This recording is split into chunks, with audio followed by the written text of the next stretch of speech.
Now we back to this. We spend some time talk about ionic bond with metal. As long as you have metal, I don't care if you have oxygen, if you have hydrogen, if you have carbon, and there are also nitrogen. I just don't want to write more example. I don't care who you're bound with. As long as you have metal and non-metal, they are ionically bonded, and metal always take the positive, regardless how unhappy your hydrogen is. You hydrogen can find any other hydrogen to form your hydrogen gas, but you cannot put the positive on yourself and put negative on metal. Okay?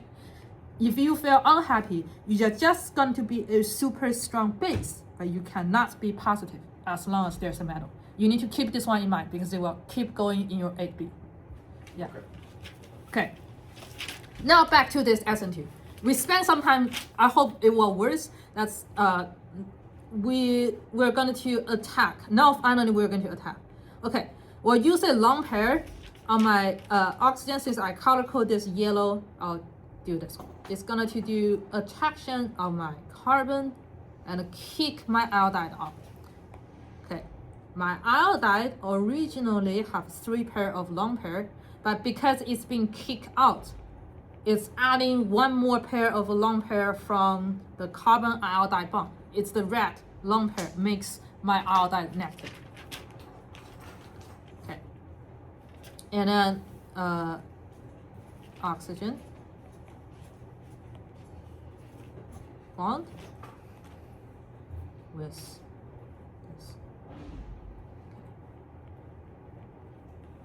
With me?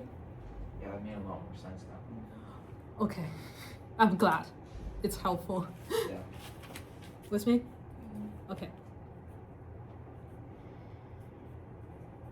Now, what do we do with the solvent?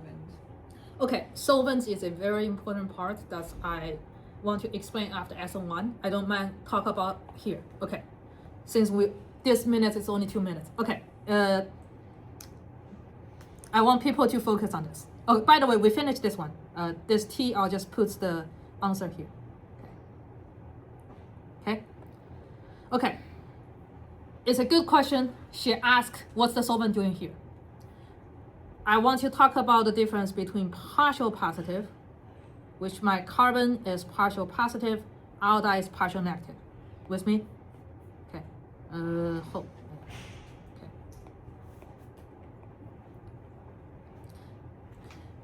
And also a scenario if I have a tertiary.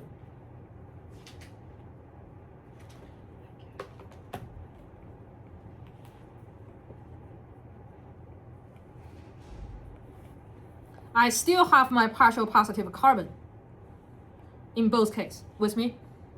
Okay, the one we just did here is SN2, which means I will have something nucleophile attack and make it leave. Which means if there are something that's going to be fully positive next to me, do my nucleophile still attack my partial positive carbon? No, they will choose to do the acid-base reaction with the whatever the solvent. What do I mean by that? Let's say if your solvent has a really protic acid, hydrogen, your nucleophile says instead of your partial positive carbon, I'm just going to do acid-base reaction with whatever is in the solvent, which SN2 will be less favored. That's why in today's lecture, if you remember, it was the last few minutes. SN2 prefer aprotic solvent, which means, let's say, not even say acidic hydrogen. I don't even want hydrogen bond. Will prefer that. Okay, SN1, okay, this is SN2. SN1, what did we say about SN1? SN1 is going to have your leaving group leave first and form a carbocation.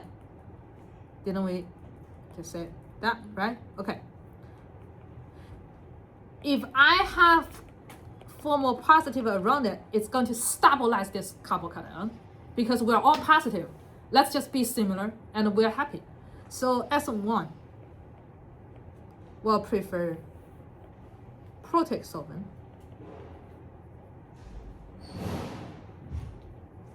Answer your question?